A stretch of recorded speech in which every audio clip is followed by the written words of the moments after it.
Bienvenue sur Casse-la-Croûte. Aujourd'hui, on vous propose une recette de Paris-Brest. Une recette traditionnelle avec une version un peu plus simplifiée puisqu'on utiliserait un chocolat praliné pour la crème. Alors pour le pas à pas, c'est maintenant et c'est parti.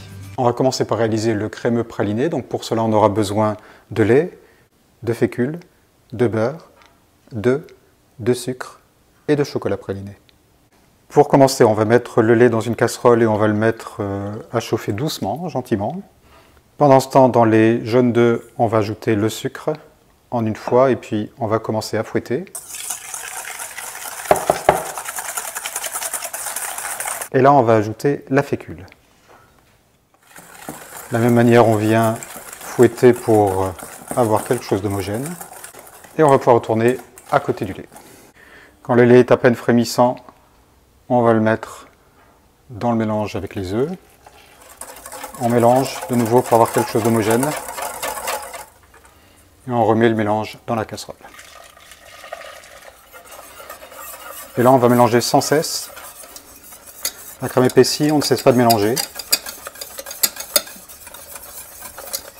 Bien chercher dans les coins, dans les rebords pour pas que ça brûle. Et ça va être bon. Tout juste sorti du feu, on va mettre le chocolat praliné.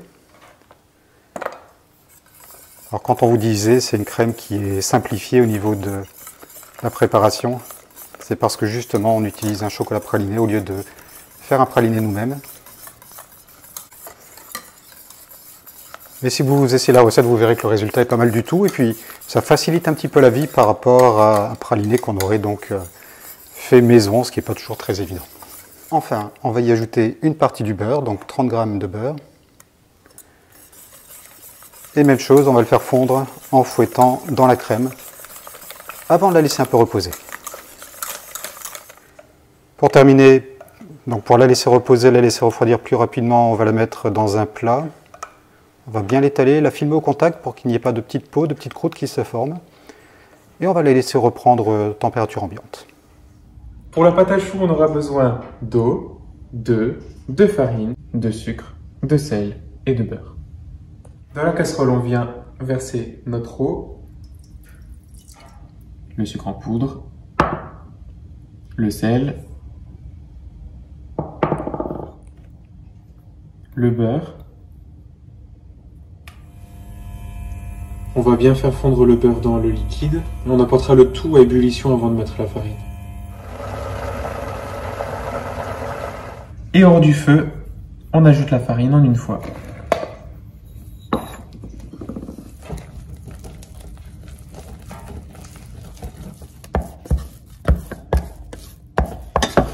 Sur le feu moyen, on va venir dessécher un petit peu notre pâte. On pourra incorporer les œufs après. Donc quand la pâte à choux se décolle bien des parois de la casserole, c'est prêt. Notre panade refroidie, on va pouvoir ajouter les œufs un à un et mélanger vigoureusement entre chaque ajout d'œuf.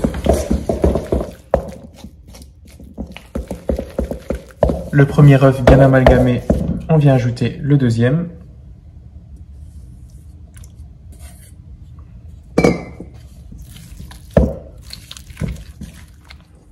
Et enfin le dernier œuf. Et on mélangera jusqu'à obtenir une pâte bien lisse.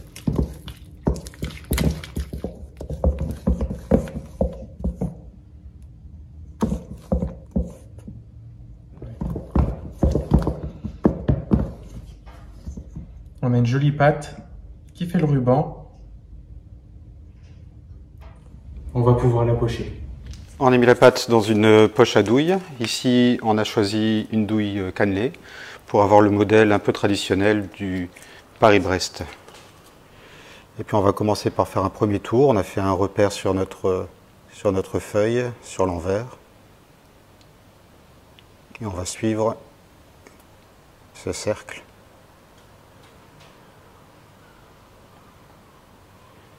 On va faire un deuxième tour.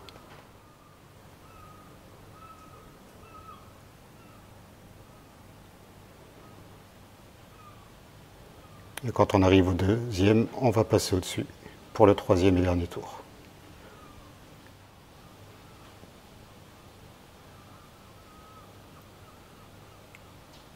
Hop, et on vient étirer la pâte en arrêtant d'appuyer. Avant de passer aux cuissons, on va saupoudrer d'amandes effilées. Et c'est prêt à passer au four en chaleur statique. On va maintenant pouvoir passer à la préparation de la mousseline. Alors on va battre le beurre qui est bien ramolli à température ambiante et on ajoute petit à petit la crème pâtissière au praliné. Le fait d'ajouter la crème pâtissière en plusieurs fois permet une meilleure incorporation de cette dernière à la crème. Lorsque la crème est lisse, on pourra s'arrêter. On découpera la pâte à choux et on terminera par disposer une couche généreuse de crème mousseline au praliné dans notre Paris-Brest.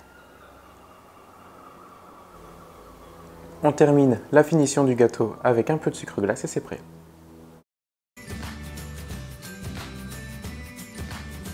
On espère que cette recette vous a plu. Sachez que sur la chaîne, on a déjà pas mal de recettes traditionnelles. La tarte aux fraises, le fraisier, la tarte au citron et aussi des desserts d'autres pays. En effet, alors pour ne rien manquer, n'oubliez pas de vous abonner sur YouTube, Facebook et Instagram. À bientôt.